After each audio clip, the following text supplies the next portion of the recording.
Hello everybody, this is Astocky here and welcome to what I'm intending will be a really quick video about Kerbal Space Program. Now for those of you who don't know, it has a really active modding community, and for those of you who have the full game, because the demo has mods disabled, you have a lot of capability to change the game and the way the game plays. So here are a list of a couple of different mods that I've had a look at that I think are absolutely, well, just really epically cool. So what I thought I would do as an example is show you one particular one that I think everyone might find really useful called Mechanical Jeb. There's probably a lot of you who've already seen it, who already know lots about it, but for those of you who don't, I thought I would just do a quick demo. So basically the Kerbal Space Program Spaceport is pretty much where you can get all the different kind of mods. And so this is one of them that I'm going to be just demonstrating as an example of how to install things. They're really quite easy, and this one actually comes with a really good installation that tells you how to install parts, how to install craft add-ons, how to install basically everything. And you just click the download button and it will basically save a zip file. And I've saved it in here. That's it just there, Mechanical Jeb 1.9.7. So basically we'll open that up. You just have to give me a second while I resize some things around. So you go to basically the folder where the game is located, and you can see that it's got a parts, a plugins, and a ships folder. And here we have parts, plugins, and ships. So you basically just grab all of those, send them in and drop them. It copies them into the folder that they need to be in. And now hopefully when I run this and it opens up, I can bring this over a little bit without any kind of crashing or things going badly. Hopefully. Fingers crossed. And it's going to jump across the screen on me again.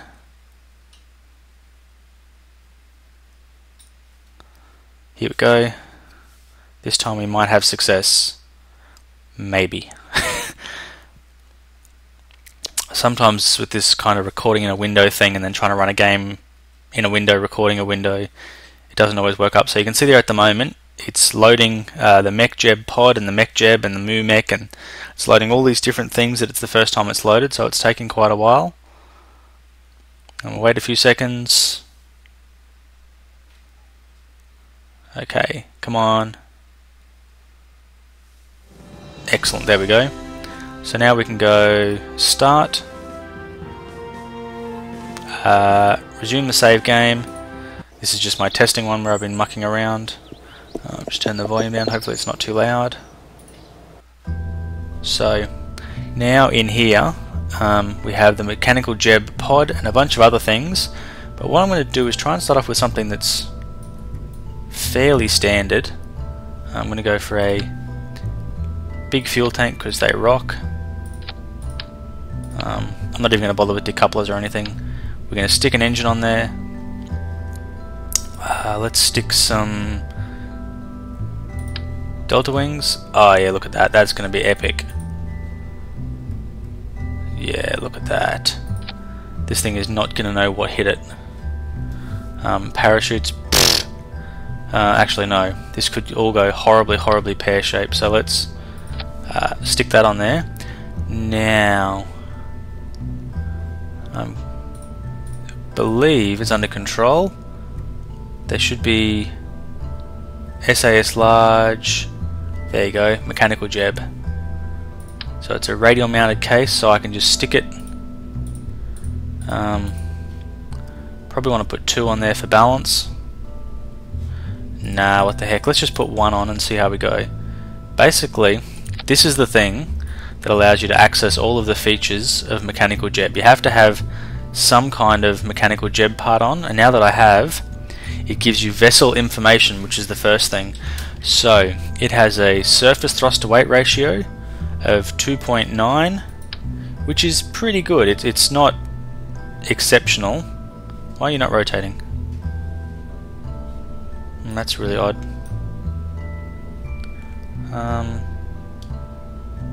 It's kind of clipping through my ship. Oh no, there we go, that's a bit better. So I'm just going to stick that just there. That's going to hold my ship until I take off. It tells me that I'm going to have a delta V of about 2500 almost 2600, which is not enough to get to orbit, just in case anyone's wondering. You need about 44 to 4500. So this will allow you to kind of know overall how you're going to go. You've got 9 parts, total mass of 7. So I mean, it just really gives you a whole lot of really handy information before you take off. Now once you actually get in here, this is where the good stuff really starts. So you can see I have a mechanical jeb button. When I click on this, it gives me the SmartAss, which is the smart automatic stabilization system, and you can turn it off, or you can basically set it, and if you click prograde, it will automatically point you in the direction of prograde and hold you there as though the SAS was on, but it's much better than normal. You also have the translation controls, which you can use to do lots of different things. It even has a panic button, which I think is excellent.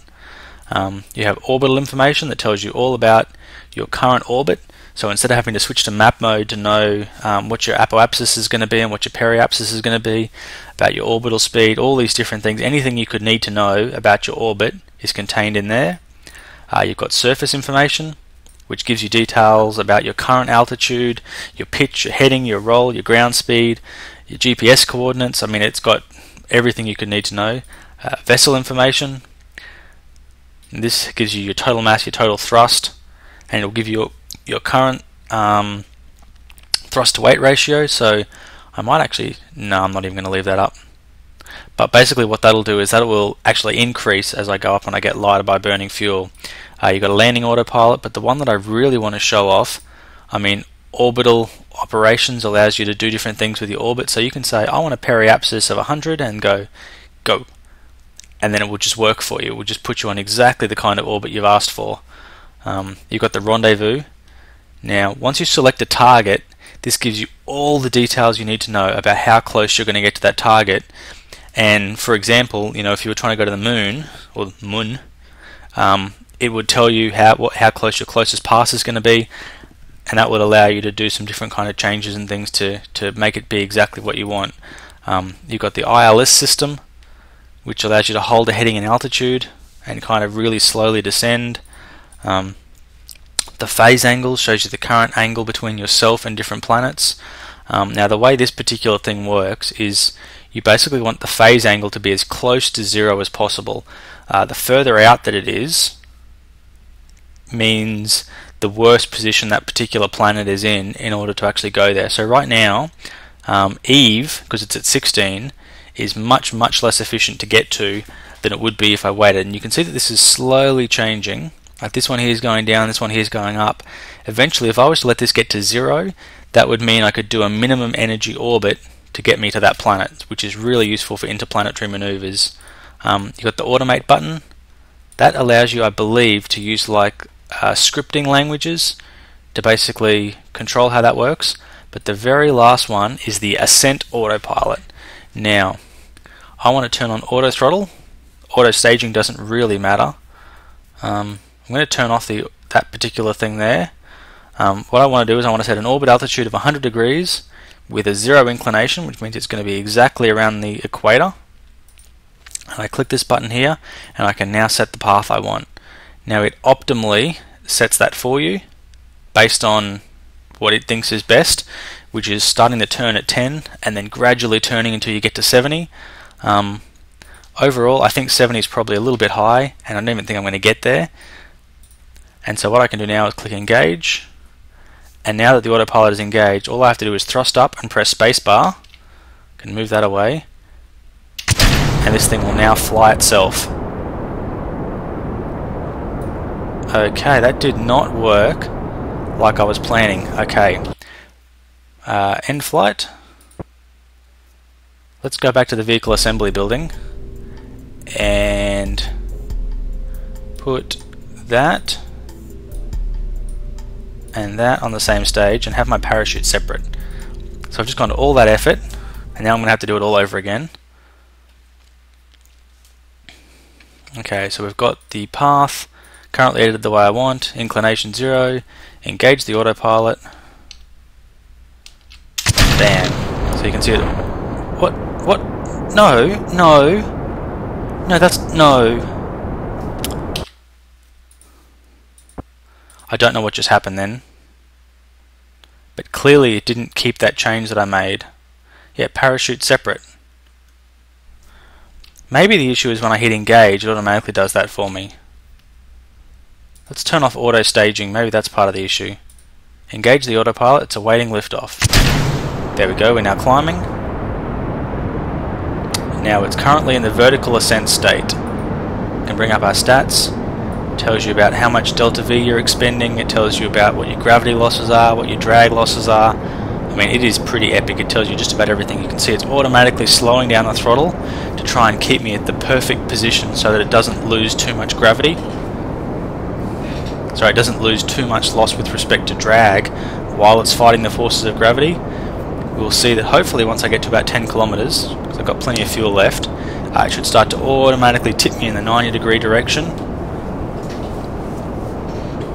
It's pretty epic. For those of you who don't like hand flying because it's a little bit too twitchy, or you're sure that your rocket design is a little bit better than you're flying it, this is really the way to check.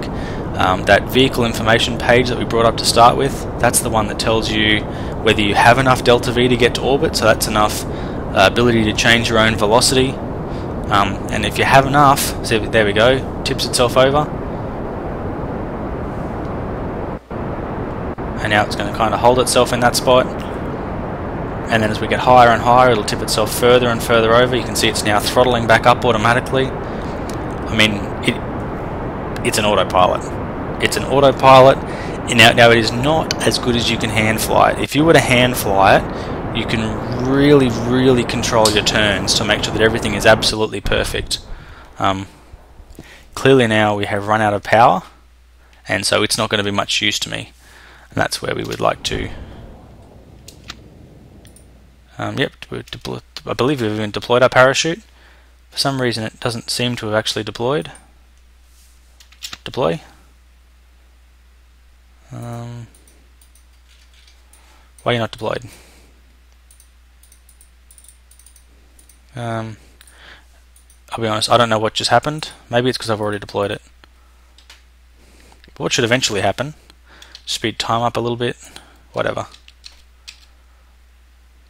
We're coming in like a lawn dart at the moment. Actually no, we're still climbing.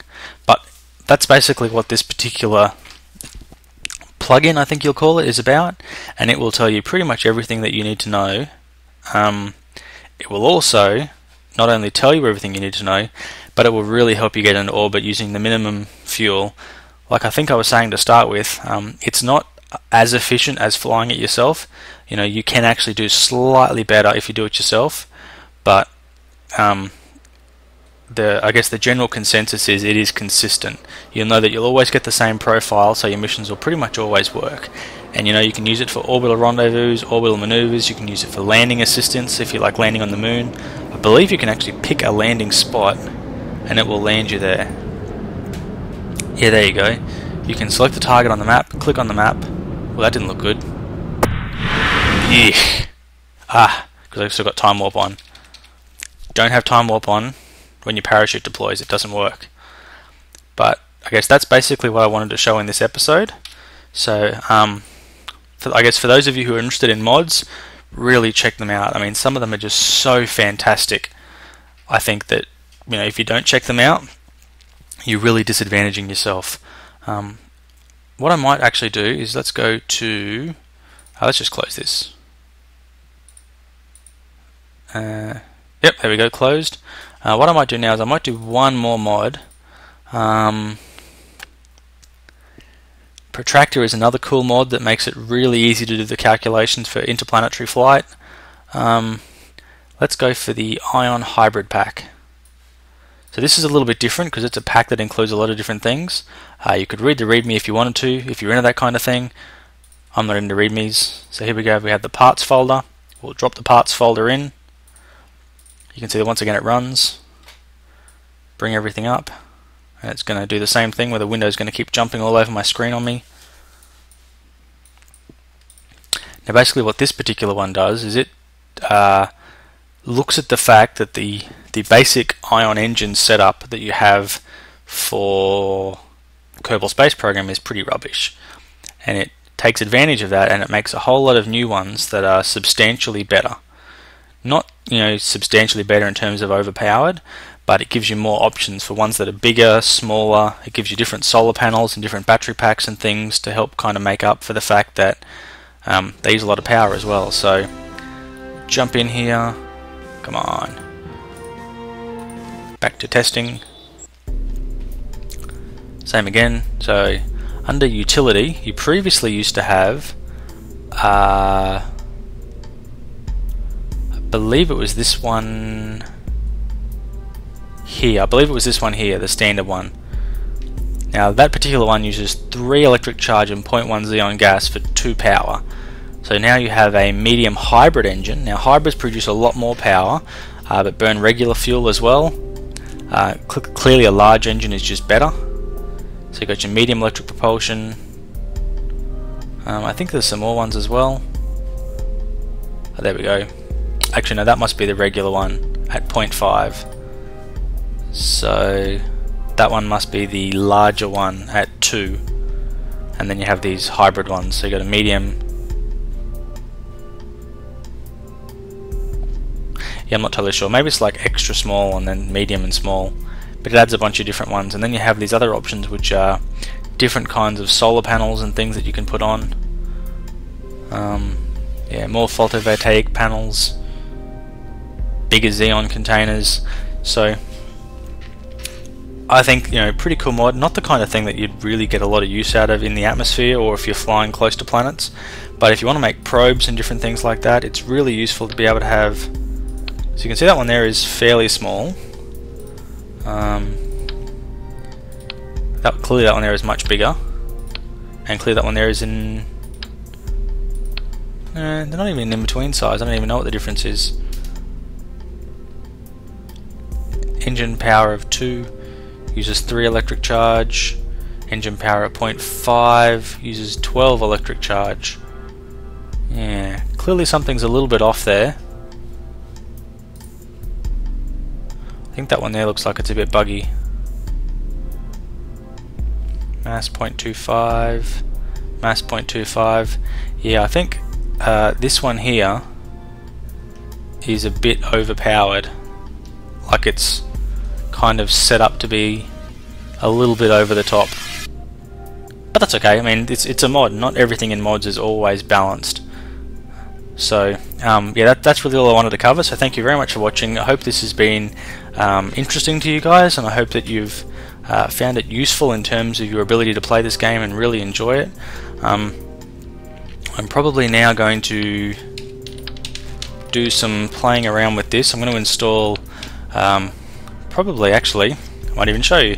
I'm going to install the stock expansion mod, which adds a whole lot of additional parts that are kind of like different sized parts for the standard game. So it doesn't really improve anything, it just kind of tweaks things. Then there's the stock improvement program. Now this overwrites the default ones with things that are a little bit better balanced, because the problem with the Kerbal Space Program is over time they've progressed quite a lot and added new parts in, and not all of the new parts balance up with the old parts. So I'm going to add that. I'm going to add this one called Clever Bobcat. It adds a little wheeled space vehicle, which is just amazing. It's just a cool little thing that you can drive on the moon and that kind of stuff. The other one that I'm going to add is this one here called the Big Orange Tank Expansion Pack. Basically what it does is the Rockomax Jumbo Tank. It adds a nice tapered nose cone and bottom cone, so you can make it really look like a shuttle external tank. So that's kind of what it does. So it's just a really basic sort of tweak. And the last one I'm going to add is the Space Junk Cargo Bay.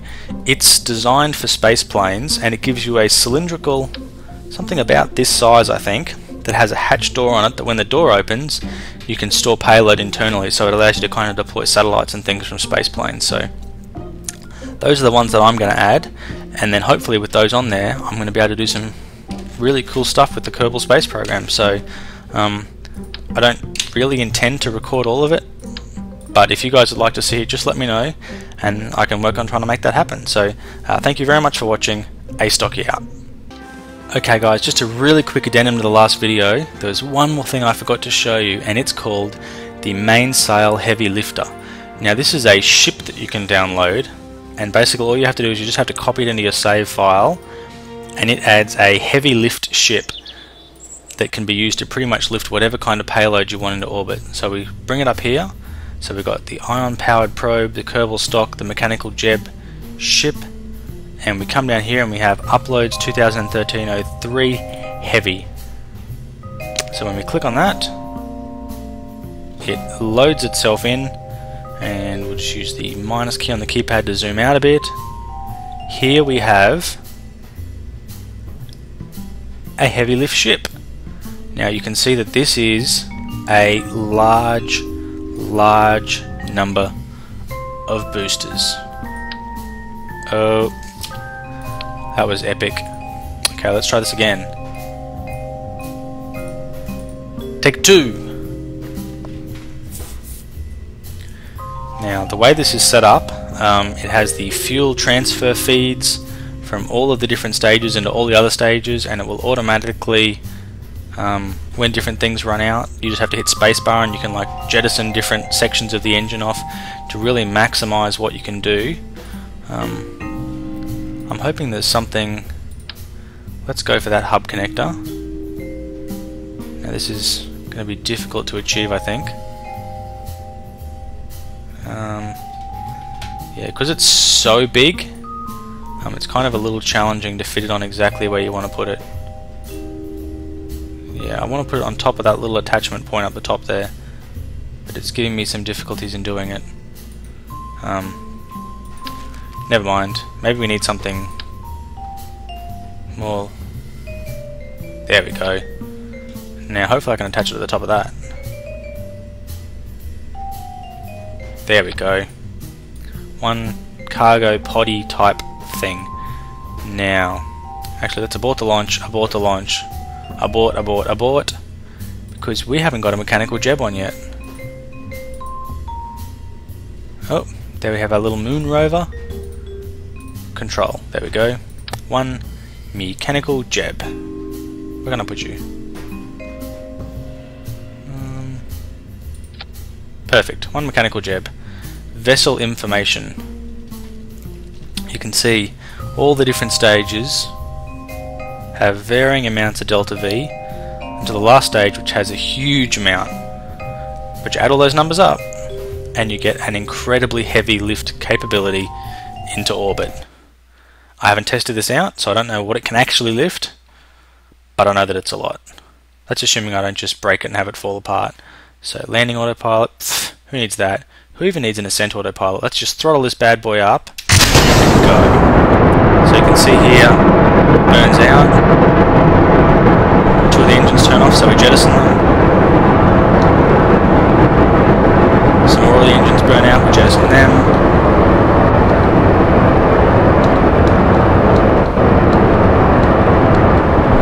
Burn out, so we get rid of them. Something failed rather epically, and our ship is blown up.